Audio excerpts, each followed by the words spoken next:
أعوذ بالله من الشيطان الرجيم بسم الله الرحمن الرحيم പച്ചസാധുവായ പുതിയാപ്പിളന്റെ ഉമ്മ, പച്ചസാധുവായ പുതിയാപ്പിളയുടെ പെങ്ങള് വല്യമ്മ പീഡിപ്പിച്ചു, പുതിയാപ്പിള പീഡിപ്പിച്ചു, ഒന്നും ചെയ്തിട്ടില്ല. ഇവരോട് ഇങ്ങോട്ടൊന്നും ചോദിക്കണ്ടെന്ന് വിചാരിച്ച് അങ്ങോട്ട് തോക്കിലേക്ക് ആദ്യം വെടിവെക്കുക. നഷ്ടപരിഹാരം 10 ലക്ഷം. നഷ്ടപരിഹാരം പുതിയാപ്പിളക്ക് ഇങ്ങോട്ടായിരിക്കും കൊടുക്കാനുണ്ടാവുക. പക്ഷേ എന്തായാലും വിവാഹ വിഷയത്തിൽ പെണ്ണിന് അനുകൂലമായിരിക്കും വിധി പറയുക എന്ന ഒരു ധിക്കാരത്തിൽ പച്ചയായ നുണ പറഞ്ഞ് പച്ചയായ കള്ളക്കേസുണ്ടാക്കി എന്റെ മുമ്പിനെ ദുന്യാവ് രക്ഷപ്പെട്ടാൽ മതിയോ? ആഖിറം രക്ഷപ്പെടണ്ടയോ? ആഖിറം രക്ഷപ്പെടണ്ടയോ? എത്ര കുടുംബമാണ് കള്ളക്കേസിൽ കുടുങ്ങി കിടക്കുന്നത്? പച്ചയായ നുണ, നന്മയല്ലാതെ മറ്റൊന്നും ചെയ്തിട്ടില്ലാത്ത ഒരു ഉമ്മ, നല്ല വാക്കുകളല്ലാതെ മറ്റൊന്നും പറഞ്ഞിട്ടില്ല. ഇനി എങ്ങാനും മോശപ്പെട്ട പറഞ്ഞുപോയി എന്ന് വിചാരിക്ക. മനുഷ്യന്മാരില്ലേ ആരാ അയ്യുദ്ദിജാലിൽ മുഹദ്ദബു, ആരാ ഒരു തെറ്റും ചെയ്യാത്തവരാരാ ഉള്ളത്? ഇങ്ങനെ പൊറുക്കേണ്ടിടത്തും ക്ഷമിക്കേണ്ടിടത്തും അതിനൊരുങ്ങാതെ കോടതി വരാന്തകളിലേക്ക് കേസുകൾ നീങ്ങുന്നത് ദീനില്ലാത്തതിന്റെ കുഴപ്പമാണ്. പെണ്ണിന് ദീന് വേണം, പെണ്ണിന്റെ വാപ്പാക്ക് ദീന് വേണം, ആങ്ങൾക്ക് ദീന് വേണം. ഒരു മനുഷ്യന് ഞാൻ എന്തിനു ദുൽമ ചെയ്യണം? വിധങ്ങൾ പറയുന്നു, ഇന്ന അസ്റഅ അശ്ശർരി ഉഖൂബതൻ ഇൻദല്ലാഹ്, അള്ളാഹുവിന്റെ അടുത്ത് ഏറ്റവും കടുത്ത ശിക്ഷ വളരെ പെട്ടെന്ന് വരുന്ന 2 തെറ്റുകളാണുള്ളത്. 2 തെറ്റുകൾക്കാണ് അസ്റഉൽ ഉഖൂബ, തെറ്റുകൾക്ക് അള്ളാഹു ഉടനെ ശിക്ഷ കൊടുക്കുന്ന 2 തെറ്റുകളാണുള്ളത്. പ്രത്യേകം മനസ്സിലാക്കി വെക്കുക. 2 എണ്ണമാണ്. ഒന്ന് അൽ ബഗ്യു വ ഖതീഅത്തുർ റഹ്മി, ഒന്ന് അക്രമം ചെയ്യലാണ്. ഒരു മനുഷ്യനെ പറ്റി ഇല്ലാത്തത് ആരോപിച്ച മനുഷ്യനെ കേസുകൾ കൊടുക്കുക, ബുദ്ധിമുട്ടാക്കുക, പീഡിപ്പിക്കുന്നത്, ഒരു മനുഷ്യനെ ബുദ്ധിമുട്ടാക്കുന്നത് അക്രമം ചെയ്യുന്നതാണ്. വഖതീഅത്തുർ റഹ്മി, സ്വന്തം രക്തബന്ധത്തോട് കുടുംബബന്ധം മുറിച്ചു കളയലും അള്ളാഹുവിന്റെ മുമ്പിൽ ഗുരുതരമായ തെറ്റും വളരെ പെട്ടെന്ന് അതിന്റെ ശിക്ഷ വരുമെന്ന് മഹാനായ റസൂലുള്ളാഹി സ്വല്ലല്ലാഹു അലൈഹി വസല്ലം. ഇന്ന അസ്റഅ സവാബ്, പ്രതിഫലം ഏറ്റവും കൂടുതൽ വളരെ പെട്ടെന്ന് അള്ളാഹു കൂലി തരുന്നത് സുലത്തുർ റഹിം, കുടുംബബന്ധം ചേർക്കലുമാണ്.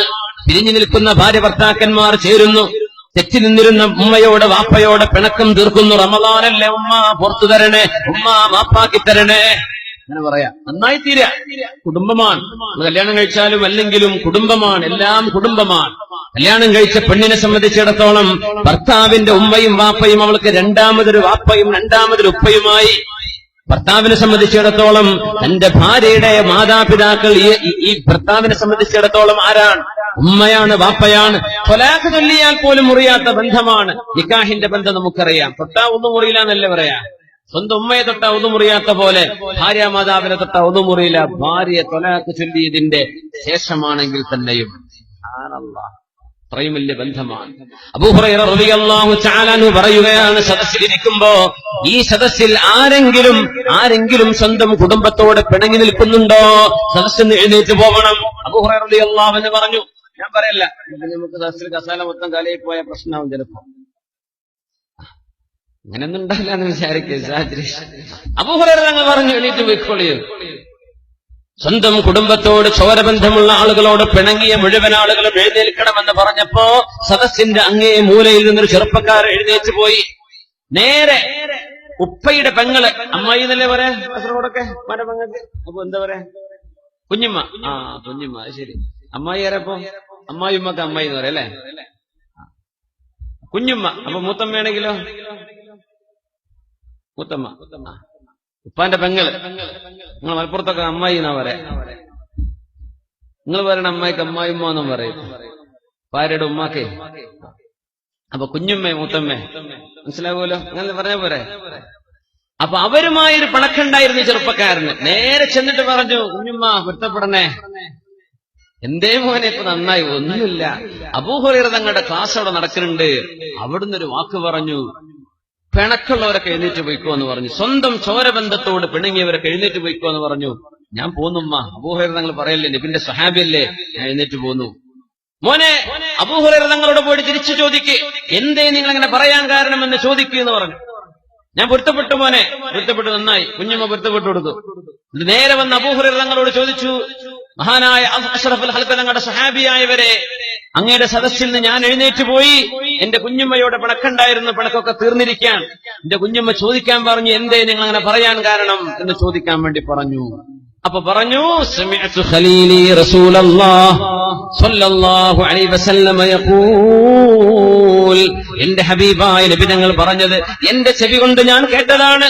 അല്ലാഹു സുബ്ഹാനഹു വ തആല ഇന്നല്ലാഹ ലാ യുൻസിലു റഹ്മതഹ, അല്ലാഹുവിന്റെ കാരുണ്യം അല്ലാഹു ഫീ ഖൗമിൻ, ഒരു സമൂഹത്തിലേക്ക് ഇറക്കുകയില്ല, വഫീഹിം ആഖ്, സ്വന്തം മാതാപിതാക്കളോടോ മാതാപിതാക്കളുടെ ചോരബന്ധമുള്ളവരോടോ പിണങ്ങി നിൽക്കുന്ന ഒരാൾ ഒരു സദസ്സിലുണ്ടെങ്കിൽ ആ സദസ്സിൽ അല്ലാഹുവിന്റെ റഹ്മത്ത് വരികയില്ലെന്ന് അല്ലാഹുവിന്റെ ഹബീബ് പറഞ്ഞിട്ടുണ്ട്.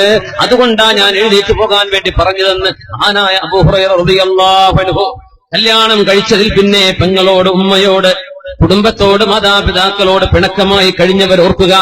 വിവാഹം നടക്കുന്ന 28 വയസ്സുവരെ 30 വയസ്സുവരെ പോറ്റി വളർത്തിയ സ്നേഹം തന്ന വൈകുന്നേര സമയത്ത് തളർന്നു വരുമ്പോഴോ, കളി കഴിഞ്ഞു വരുമ്പോഴോ, പാതിരാക്ക് കൂട്ടുകാട് കൂടെ കറങ്ങിത്തിരിഞ്ഞു വരുമ്പോഴോ നിങ്ങൾക്ക് വേണ്ടി വാതിൽ തുറന്നു തന്ന് വീട്ടിലുള്ള ഭക്ഷണം വെച്ചു തന്ന് നിങ്ങളെ സുബഹിക്ക് വിളിക്കാൻ വന്ന പ്രിയപ്പെട്ട ഉമ്മയെ കല്യാണം കഴിച്ചതിന്റെ ശേഷം എന്തുകൊണ്ട് കാണാൻ പറ്റാതെയായി, എന്തുകൊണ്ട് പിണക്കമായി, എന്തുകൊണ്ട് ഉമ്മ നിങ്ങൾക്ക് ശത്രുവായി, ആ വീട്ടിൽ നിന്ന് മാറിപ്പോവണമെന്നായി?